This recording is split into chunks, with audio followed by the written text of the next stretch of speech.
السلام علیکم ورحمت الله وبرکاتہ. ملګرو موجود یو د خیرآباد اټک پل باندې سور پل چې ورته وایي هغې ته راغلي یو. راځئ موږ سره دا ووایو د انګریزانو په وخت کې دا پل جوړ د انګریزان او 1880 د 1980 دي هلته کې لیکل شوي دي. هغې له مړدو ډېر مزېدار ډېر مضبوط چې کوم دی اوسپنه دې کې استعمال شوې ده. که سل کاله په دې نور هم تېر شي نو دا رقم نه وایي.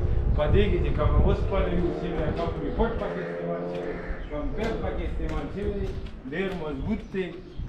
ډېر غوره ده ډېر مضبوط پل چې کوم دی تیار شوي آباد شوي به دا د سوونو کالو نه زیات وشو خرابېږي نه. نو دا روډ چې پکې وګورې دا پاکستاني ټیکهدارانو چې پکې کوم کار کړی دی نو دا د واقعو کې تباه و برباد پروت دی. خراب تراب دی. دا څنګه کارګول و څنګه پریمکس و چې دا ترې والوته په یو شغ باندې او د هغوی اوسپنه چې کومه ده هغه داره په سدو باندې ولاړه ده او خرابېږي نه. صحیح ده خرابېږي نه. او دلته کې یو تاریخ دغه شوی تاسو راشئ ما سره دا وګورئ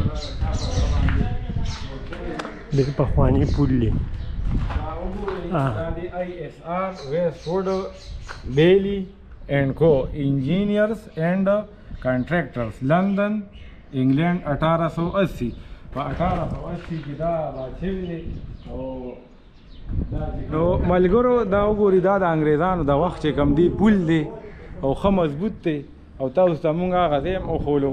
دښکه پکې یو ریلوے سټیشن دی. مونږ سره راشد اقبال نوشیروي جعفر شاه درویش او احمد صافي صاحب را سره دی. ویډیوز مو دوی دپاره جوړ کړو. خبرې اترې پکې وشوې خو دا روډ یې تباه برباد پروت دی. نور پل ښه مضبوط دی او دا روډ کنډیشن دی. ته ورته وګوره چې ډېر ټایر پنچرېدو پکې هم خطره ده. نو خبره دا ده چې دا دې کې صحیح مټیریل استعمال شي بیا به صحیح. دا بابا دلته چې کوم دی لګیا دی مونږ اوبه هم واخېستې. السلام علیکم باباجي څنګه حال دی؟ ټیک ټاک خیر خیریت دی. دا دې پل به څومره وخت کېږي؟ 190 سال شو د دې پوله.